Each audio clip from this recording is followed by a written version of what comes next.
2013, Edward Snowden blew the whistle on a government spying program called PRISM. It is stated that PRISM started in 2007. It did not. I cannot say exactly when PRISM started, but it was somewhere around 9/11. I was introduced to PRISM in 2002, about 6 months after it started.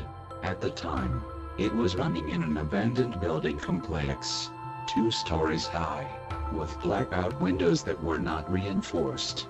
There were half a dozen buildings in the complex. Renovations were ongoing. At the time, I was pioneering artificial intelligence. I was part of an underground network of artificial intelligence experts.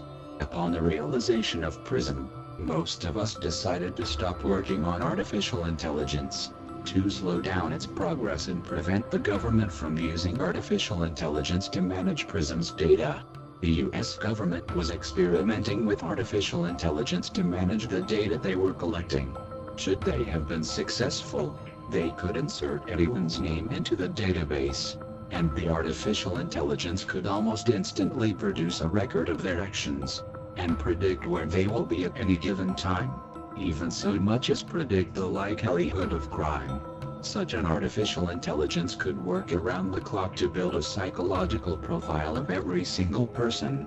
In such an environment, all threats to the government are taken down before they become a problem, and no one has a chance at fighting back.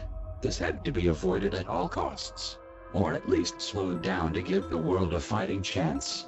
So, most of us stopped working on artificial intelligence, and buried out discoveries.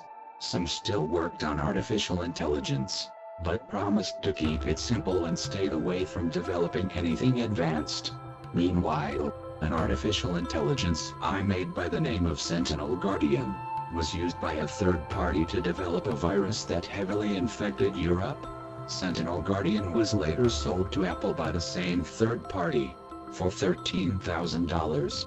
Sentinel Guardian, alongside a navigational artificial intelligence being developed by DARPA in collaboration with Sentinel Guardian, were both used by Apple to develop Siri. Edward Snowden's files on PRISM are incomplete, and do not tell the much earlier origin of PRISM, but that doesn't make him a liar.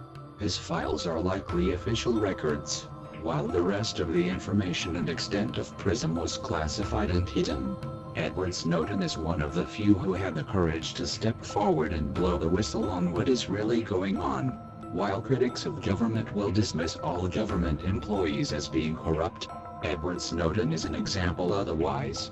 He knew that what he was doing was wrong. He still did it for a while, and wrestled with his conscience. Eventually, his conscience won. He is an example that there are good people out there in government, who are ready to blow the whistle. There is a massive crackdown on dissent within government, to intimidate would-be whistleblowers into remaining silent. I once worked with the FBI, to take down mutual targets who were black hat hackers exploiting children in a number of ways. Back then, in the early 2000s, there were good people working in the FBI after 9/11.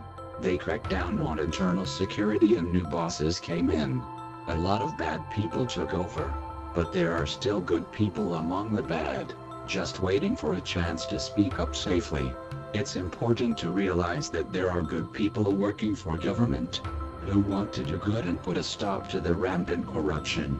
Their hands are tied, and they are intimidated from every angle. It's important to help them and encourage them to speak up, as Edward Snowden has, and provide them with the means to do so safely.